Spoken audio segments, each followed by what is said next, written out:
toutes et à tous et bienvenue dans votre magazine quotidien Smart Éducation, un magazine, vous le savez, dédié à la formation, aux nouveaux métiers, aux nouvelles pédagogies, le rendez-vous qui donne un futur à la jeune génération. C'est une des nouveautés de la rentrée, les élèves des écoles primaires feront une demi-heure d'activité physique quotidienne, un dispositif qui s'inspire d'un programme écossais visant à faire bouger les enfants en dehors de la récréation et des cours de sport. La mesure était déjà mise en place dans 7000 écoles l'année dernière. Elle est désormais généralisée. Faire aimer le sport, limiter les risques de maladies chroniques, les avantages sont nombreux. La mise en place, par contre, paraît plus compliquée. On en parle avec Benoît Hubert, secrétaire général du SNEP FSU, le syndicat national de l'éducation physique, qui regroupe les enseignants d'éducation physique et sportive. Bonjour Benoît Hubert. Bonjour. Merci beaucoup de nous accompagner aujourd'hui dans Smart Éducation. Donner des cours de sport, c'est un métier. Vous en êtes la preuve. Cette mesure va donc demander aux enseignants de faire un autre métier que le leur. C'est ça qu'il leur est demandé aujourd'hui? Alors, pas vraiment, pas du tout même, je dirais. Ouais. Alors, il y a deux questions en fait. Pour revenir un peu sur la problématique de la santé que vous avez évoquée, effectivement, de manière empirique, les enseignants d'EPS ont bien vu une dégradation de la santé chez les élèves. Qui ont été corroborées par différentes études. La Fédération française de cardiologie a noté moins 25% en 40 ans de capacité cardio-pulmonaire. La dernière étude d'Esteban a montré qu'il y avait plus de 60% des jeunes qui souffraient de sédentarité. Donc effectivement, il y a un enjeu de santé publique majeur. Ouais. Donc, d'où cette mesure. D'où ces deux mesures, parce qu'effectivement, il y a l'activité physique quotidienne, 30 minutes à l'école primaire, et on a la problématique des 2 heures de sport supplémentaires maintenant au collège, décidée par M. Macron et qui a enjoint ses équipes à les mettre en œuvre pour le coup. Alors, problématique, ça ne change pas notre métier, nous, puisqu'on n'enseigne pas déjà dans le premier degré, ce sont les professeurs des écoles. Problématique dans le sens où déjà les 3 heures nécessaires, les 3 heures d'éducation physique et sportive à l'école primaire ont des difficultés à être assurées. Faute de moyens, faute d'installation, faute aussi de... Les enseignants ne sont pas formés aussi? De formation, oui, ouais. Oui, tout à fait. Oui. Au fur et à mesure, la formation en EPS a diminué drastiquement, au moins pour les professeurs des écoles. Dans certaines anciennes IUFM maintenant, mais SP, on est tombé à 20 heures. Voilà, c'est plus du tout possible. Voilà, ils ne sont pas formés pour faire leur... Donc ils ont des difficultés, effectivement, et on leur demande de faire 30 minutes par jour, mais on ne sait pas sur quel temps. Ouais. C'est-à-dire, est-ce que je fais moins de français, est-ce que je fais moins de maths? C'est pas ce qui est demandé. Donc en même temps, et voilà, il y a une tension énorme. On leur demande de bouger simplement en fait. On est plus sur de l'activité physique que véritablement du sport. Voilà, on fait bouger l'enfant. Il n'y a pas de contenu, il n'y a pas de tenue, il n'y a pas d'installation, il n'y a rien du tout. On fait bouger les enfants. Bon. Une fois qu'on a dit ça, c'est débrouillez-vous. Voilà, c'est renvoyé au local. C'est la même problématique pour les 2 heures qui sont maintenant instituées au collège, enfin, à titre expérimental, mais on a bien vu que l'APQ, l'expérimentation, elle n'a pas donné lieu à un bilan, mais elle a été généralisée. Ouais. Donc voilà. Parce que ces 2 heures, elles rentrent en concurrence directe avec l'éducation physique en collège et surtout les associations sportives. Voilà, l'objectif, il est louable, on le partage, c'est de faire bouger les jeunes qui en auraient le plus besoin. Seulement, comme on est sur des dispositifs qui sont basés sur le volontariat des élèves, bien sûr, ce n'est pas les élèves qui n'aiment pas l'EPS, qui n'aiment pas le sport, en gros, qui vont aller s'inscrire ipso facto dans ces dispositifs. Donc, on a cette première problématique. La deuxième problématique, c'est la mise en tension des équipements sportifs. Voilà, c'est-à-dire sur un réseau, il y a un équipement sportif ou deux, on va dire ça comme ça, et dessus, il y a l'enseignement du primaire en EPS, l'enseignement du secondaire, collège, lycée, voie professionnelle en EPS, il y a les associations sportives des établissements scolaires, il y a les associations sportives clubs, plus d'autres associations. Donc c'est déjà une tension énorme, ça se bat à 5 minutes près pour trouver les créneaux. Là, rajouter encore un créneau supplémentaire, on explose, quoi, c'est pas possible. Donc on ne comprend pas trop la mesure, nous, pour le second degré. Qu'est-ce que vous auriez fait alors, vous? Si on veut toucher l'ensemble des élèves, très honnêtement, il n'y a qu'une seule solution, c'est de passer par l'enseignement obligatoire. Voilà, le temps de l'école, c'est l'enseignement obligatoire.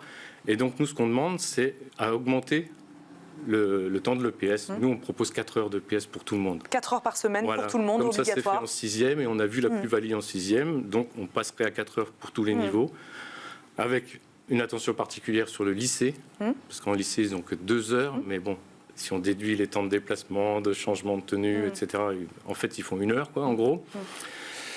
là, il y a une attention particulière à avoir. Et s'il y a une focale à mettre dès cette rentrée, à la limite, ce serait sur le lycée, en portant l'EPS à 3 heures, par exemple, dans un premier temps. Voilà, c'est un cap que je propose. Hein. Ce n'est pas les 4 heures demain, ça, on sait bien que ce n'est pas possible. Mais aller vers mais 30 minutes, peut-être qu'on peut commencer par là. 30 minutes en primaire par jour, ça peut être déjà un bon début. Ben oui, ça pourrait, mais je vous dis, il y a des tensions énormes avec les autres enseignements. C'est la mise en pratique qui est plus compliquée. Peut-être qu'il aurait fallu réfléchir à organiser les récréations pour qu'elles soient plus dynamiques, pour qu'il y ait des jeux de construits, pour que les enfants puissent effectivement s'exprimer physiquement lors des récréations. Pour le coup, là, l'argument qui nous est avancé par le ministère, c'est que ça va permettre la concentration des jeunes au moment du passage en salle de classe. Enfin, on a tous eu des enfants, quand ils ont bougé et qu'ils ont bien gigoté pendant 30 minutes, le retour au calme, il ne se fait pas si facilement que ça. Donc, effectivement, ça peut avoir un effet sur le long terme, il faudrait le mesurer.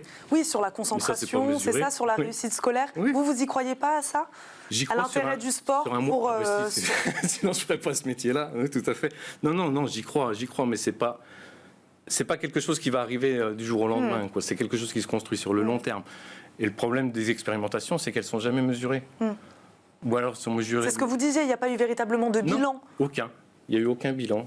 Voilà. Nous, on a proposé au ministère, pour tout vous dire, parce qu'on a vu le ministre il y a très, très récemment, par rapport aux 2 heures en collège, mais c'est la même problématique à l'école primaire.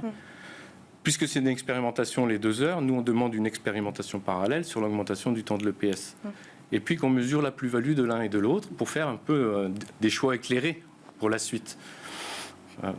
Ça coûte, hein, donc voilà, ils préfèrent envoyer, des moyens. Parce que les 2 heures, elles ne sont pas faites par les enseignants d'EPS, c'est pour ça que ça ne change pas notre métier. Et les 2 heures, elles sont prévues pour être faites par les associations ou les clubs, avec de grandes inégalités territoriales, bien évidemment, puisque suivant qu'on est en ruralité ou en ville, on n'a pas le même tissu associatif autour de l'établissement.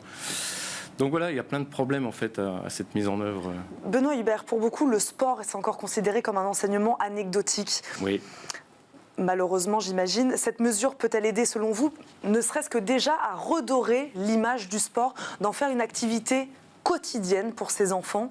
Alors oui, pratique activité physique, pratique sportive, peut-être pas sport, mais en tout cas activité physique. Est-ce que selon vous, ça peut tout de même aider? Dans les conditions-là, je ne pense pas, non. Très honnêtement. Alors, l'image dégradée de l'EPS ou du sport en France, elle n'est pas tant de nos élèves ou elle n'est pas tant des parents d'élèves.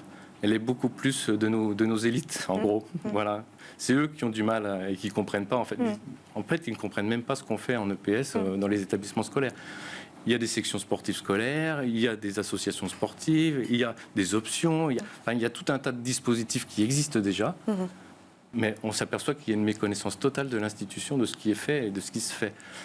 Donc, le travail à faire, il est sur les élites. Et paradoxalement, ces élites, elles sont allées dans des grandes écoles où il y avait du sport pendant toute leur scolarité. Ça, c'est le paradoxe le plus total. C'est incompréhensible. Parce que, par exemple, des syndicats comme le vôtre, ils discutent de manière régulière avec le ministère de l'Éducation nationale, le ministère des Sports, qui, sur ces thématiques, sont souvent liés d'ailleurs. Oui, on discute avec eux, on discute. Mais c'est un dialogue de sourds parfois, quoi.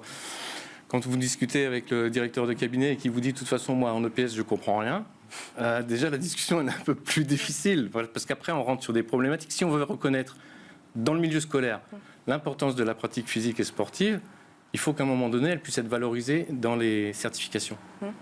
Voilà. Pour un élève, voilà, le but ultime, c'est quand même l'évaluation finale. Or, l'EPS, elle n'y est pas.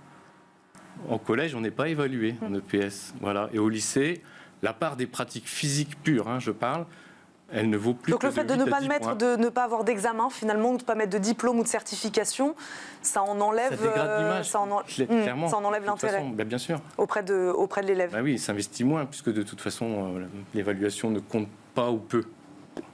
Voilà. Une question aussi sur l'égalité filles-garçons, dont on parle aussi beaucoup. Est-ce qu'il faudrait aussi aider à favoriser cette égalité-là dans la pratique sportive? Et la pratique sportive, est-ce qu'elle peut aider sur cette question-là aussi? Oui. Alors que c'est un sujet dont on parle beaucoup en ce moment dans les écoles en France. Et chez nous, on en parle énormément, très honnêtement. Parce qu'en plus, on a une problématique chez les enseignants de PS, particulièrement, c'est qu'on est une profession fortement masculine, à contrario de toutes les autres disciplines de l'éducation nationale.